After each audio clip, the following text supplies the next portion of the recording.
heard about it, but a simple example of how the association model is the following experiment. Again, if I'm speaking to a person here right now, we're having a conversation, and I sort of form a mental picture of what she sounds like and she's talking, and as I'm turning my head like this here, so the sound comes from one ear and around the head into the other ear, the head-related transfer function greatly changes the sound pressure at the two different ears, yet her timbre doesn't change. It still is the same. And the concept here is that we have sound coming, the outer ear shapes the sound. There is sort of a filtering function, which we know is the head-related transfer function, depending on the angle there. But we perceive the whole situation. So as I turn my head, we recognize that the head, in perception, we know the head is turning. So an inverse filter, he calls this M-1, is pulled in, which compensates for the change in actually what you would actually measure at the eardrums. So timbrally, it sounds the same. And then out of the whole thing, we recognize the gestalt, what the whole situation really was. This model is, I think it's slowly also being adopted, what I heard recently by some of the, how should I say, more authoritative figures in the field, like Jens Blauert, spatial hearing.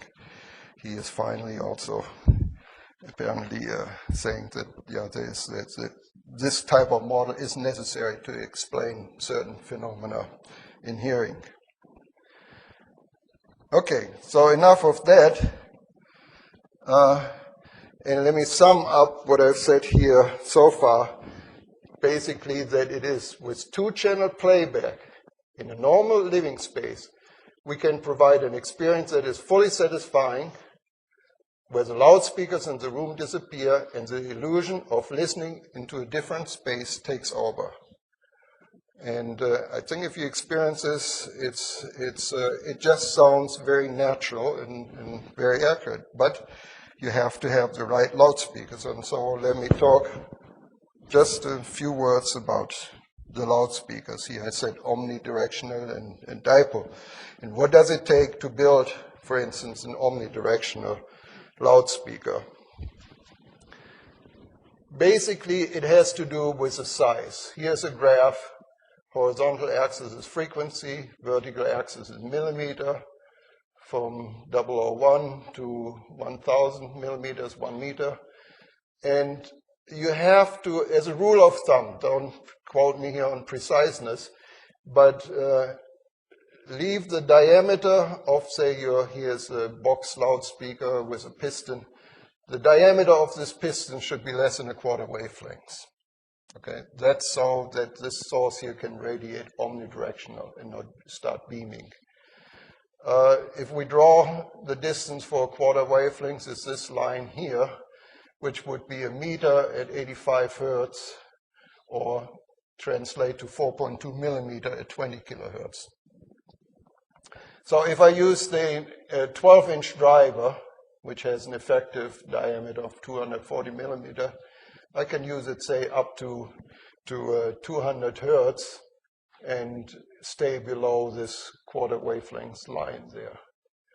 Well, if I wanted to generate 105 dB SPL at 1 meter in free space, just to pick a number here, okay? This is quite loud, but I think it's also a level that one should be able to achieve in a system that I would claim accurate, because it's also important that the volume level reaches somewhat realistically into what real life sound like there. There are the reasons for that. Then you look at the displacement that this cone would have to make, and you find that down here at, 60 hertz or so, you get 10 millimeters X max, and that's pretty much all you can hope for. And so there's a region here where you run out of maximum displacement. If you look at a 6-inch driver here, which you might combine with your 12-inch. Here's an excursion from the 6-inch driver. And again, the low end will be a problem.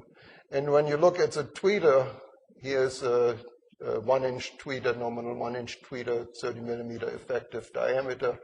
You see that it exceeds this quarter wavelength requirement. Now, if it's a soft dome, it will actually change its radiating effective diameter. It will become smaller because it doesn't radiate as a piston at higher frequencies.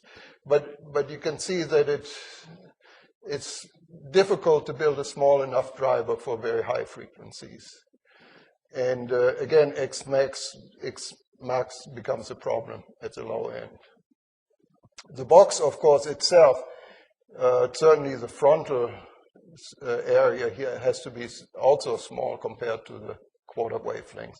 So you end up with small drivers, relatively speaking, and large excursion. And that's typically a problem, because large excursion usually means large distortion also. Now, you've seen how I did this in the case of the monopole here.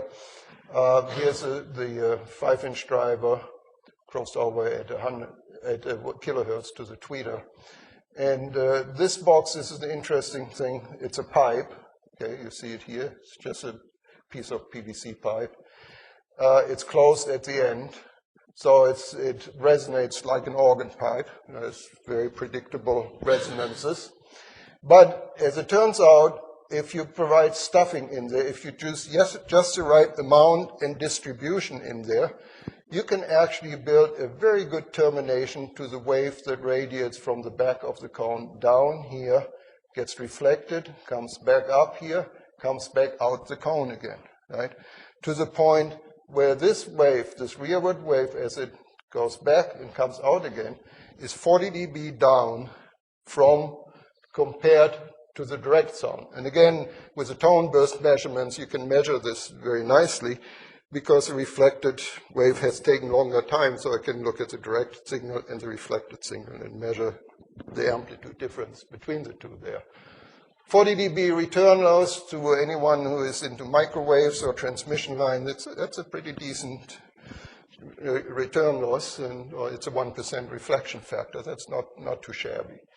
So this, even though it's a box speaker, it's a boxless speaker, because the pipe here is enormously stiff, so it's not going to have panel resonances like your rectangular box is likely to have. The woofer is just a rectangular box, but it's so small that you can make it stiff enough that these panels here basically don't contribute any sound.